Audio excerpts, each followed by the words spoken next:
Vizag steel ప్లాంట్కి సంబంధించి ఉద్యోగులకి జీతాల్లో కోత ప్రారంభమైంది. ఆ కోత ఆల్రెడీ నవంబర్ నెల మొత్తం పని దినాలని లెక్కబెట్టి డిసెంబర్లో జీతం ఇస్తారు కదా, దాంట్లో క్లియర్గా ప్రస్ఫుటంగా కనిపించిందని ఆందోళనకు దిగారు ఎంప్లాయీస్.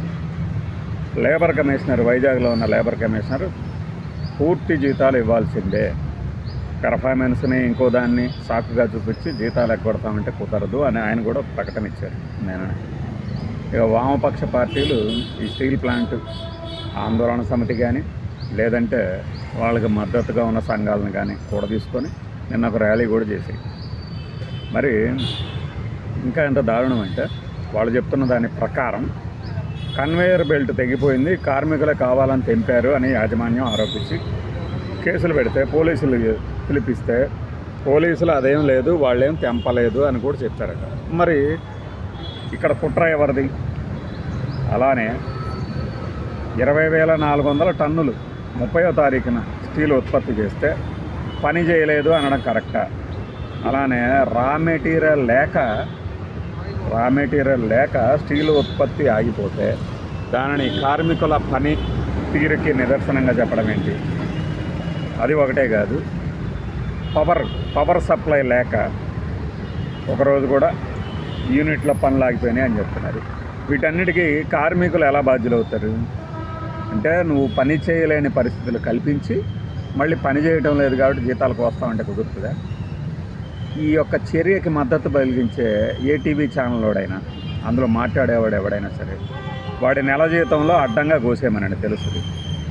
అంటే వాడికి అవసరం 10,000 అయితే 10 లక్షల జీతం తీసుకునేవాడికి ఒక నెల ఆగినంత మాత్రం నష్టమే ఉండదు. వెంటనే వాడికి ప్రతిసారి అలా కట్ చేసి, అరే నీ పెర్ఫార్మెన్స్ బాగాలేదురా, నీ రేటింగ్స్లో నీ పాత్ర చాలా తక్కువగా ఉంది, ఆబ్వియస్గా ఏ న్యూస్ ఛానల్కి ఇప్పుడు రేటింగ్లు ఏం లేవు, అందుకని పనితీరు ఆధారంగానే జీతాలు కూడా ఉంటాయని ఒక సర్క్యులర్ పాస్ చేయమనండి. ఈ చర్యకి మద్దతు తెలుపుతున్నటువంటి టీవీ ఛానల్స్లో ఎంప్లాయీస్కి అప్పుడు సెగ తెలుస్తుంది. పనితీరుకి ఈ జీతాలకి సంబంధం ఏంటి? సంబంధం ఉంది అంటాను కదా, ఏమన్నా ప్రైవేట్ కంపెనీనా? ప్రైవేట్ కంపెనీలో రూల్స్ వాళ్ళకి తగినట్లుగా వాళ్ళు మార్చుకుంటుంటారు కాబట్టి అదైనా కూడా లేబర్ కమిషనర్ దగ్గరికి తీసుకెళ్తే, లేబర్ ఆఫీస్లో కార్మిక సంక్షేమ శాఖ దగ్గరికి తీసుకెళ్తే చివాట్లు పెట్టి పంపిస్తారు. అలాంటిది ప్రపంచ ప్రఖ్యాతిగాంచినటువంటి వైజాగ్ స్టీల్ ప్లాంట్లో, విశాఖ ఉక్కులో ఇలా మీ పనితీరుతో మేము పని చేయకుండా కూర్చుంటామంటే కుదరదు, పని చేయాల్సిందే అంటే పని చేయకుండా కూర్చుంది ఎవడు? ప్రభుత్వాలు పని చేయకుండా కూర్చోబట్టి కదా రోడ్లన్నీ అలా తయారైనాయి. అంటే మీ పెర్ఫార్మెన్స్ మాత్రం 5 ఏళ్ల తర్వాత వేయాలి, మీకు కావాల్సిన నిధులు అధికారాలన్నీ కట్టబెట్టిన యువతల వాళ్ళు మాత్రం మీరు చెప్పినట్టు వినాలి. పిఎస్యూ అయితే బిఎస్ఎన్ఎల్ దగ్గర ఎట్టానే మాట్లాడమనండి. బిఎస్ఎన్ఎల్ ఒక్కటే ఎందుకు నష్టాల్లో ఉంటుందని మనం చాలాసార్లు నుంచి అడుగుతున్నాం కదా. ప్రైవేటు టెలికాం ఆపరేటర్లేమో లాభాల్లో ఉంటున్నారు, బిఎస్ఎన్ఎల్ ఎందుకు ఎప్పుడు నష్టాల్లో ఉంటుంది? మరి పోయి అక్కడ కూడా ఇదే పద్ధతి ప్రవేశపెట్టమనండి, తెలుస్తుంది కేంద్ర ప్రభుత్వానికి, ముఖ్యంగా కూటమిలో టీడీపీ ప్రభుత్వానికి. అంచేత ఈ పిచ్చి పనులు మానుకోపోతే ఏంటంటే ఈ ప్రతికూలత పెరుగుతుంది. దీనికేం పెద్దగా ఏ పార్టీ వాళ్ళు దొరబడక్కర్లా, అందులో ఉండే ఎంప్లాయీస్ చాలు, వాళ్ళ కడుపు మండితే వాళ్ళే రోడ్డు ఎక్కుతారు కదా.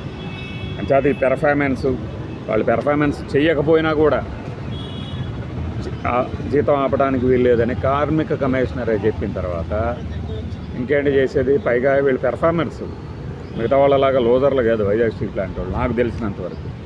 మీకు అంత బాధగా ఉందనుకోండి, అరే వీళ్ళు పంచి కొట్టిపోయి పేకాట ఆడుతున్నారని ఒక పెద్ద ఆయన అన్నాడు, అంటే ప్రైవేట్ సంభాషణలో. అంత బాధగా ఉంటే మీ సంస్థల్లో కూడా అది అమలు చేయండి. ఏది?